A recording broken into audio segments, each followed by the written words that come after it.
اب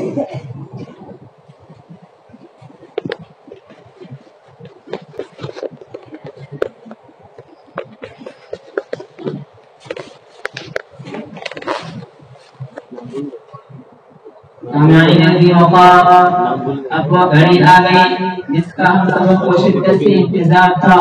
چنانچہ اخیر میں مجلس کے روح روا اور صدر محترم حضرت مولانا مفتی احمد صاحب فرنکاروی دامت برکاتہم العالیہ، شیخ الحدیث والتفسیر دارالعلوم دارالہدایت نرگس کو نہایت ہی ادب و احترام سے دعوت خطابت پیش کرتا ہوں کہ حضرت تشریف لائیں اور تمام سامعین کو مستفیض فرمائیں۔ آخر میں اپنی مقبول دعاؤں سے ہمارے اس پروگرام کو اختتام پذیر فرمائیں۔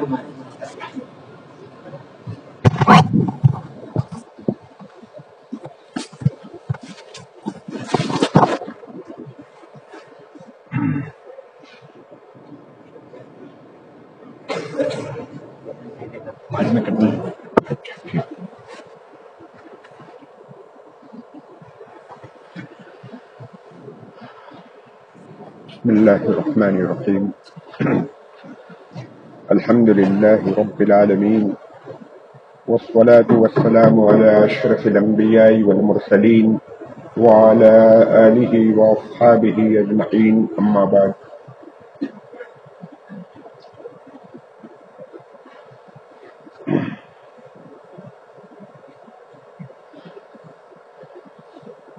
رب اشرح لی صدری ویسر لی امری واحلل عقدۃ من لسانی یفقہوا قولی۔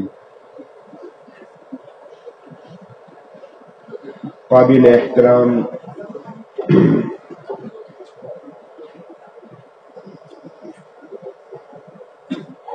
ناظم مدرسہ اور اساتذہ کرام اور عزیز طلباء،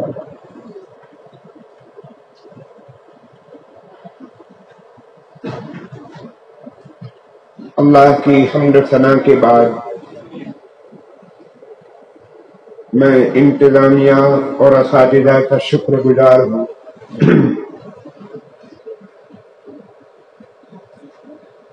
کہ انہوں نے مجھے یہ اعزاز اور اکرام بخشا۔ آج کے اس اجلاس کی صدارت کے لیے انہوں نے نامزد کیا۔ اللہ پاک ادارے کو ہر قسم کی ترقیات سے نوازیں۔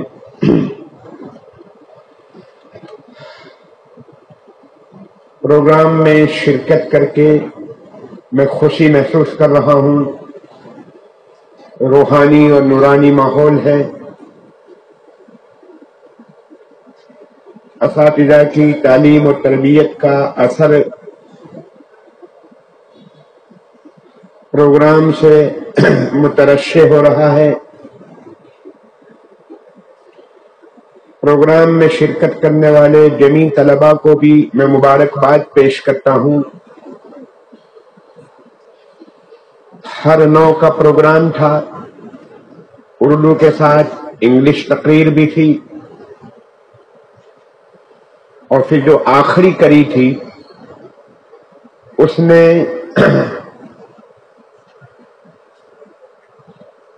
ہمیں 300-400 سال پیچھے تاریخ کے جروکے میں پہنچا دیا۔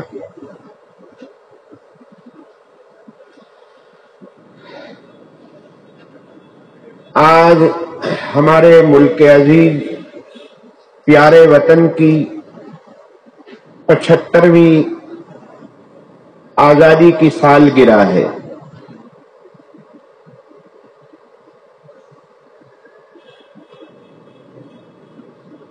اور 76واں یوم آزادی ہے، لیکن معلوم نہیں کس مصلحت سے، کیا اس کے پیچھے راز تھا کہ اس کو 75ویں یوم آزادی کہا گیا ہے۔ حساب کو دیکھا جائے تو یہ 76ویں بنتی ہے۔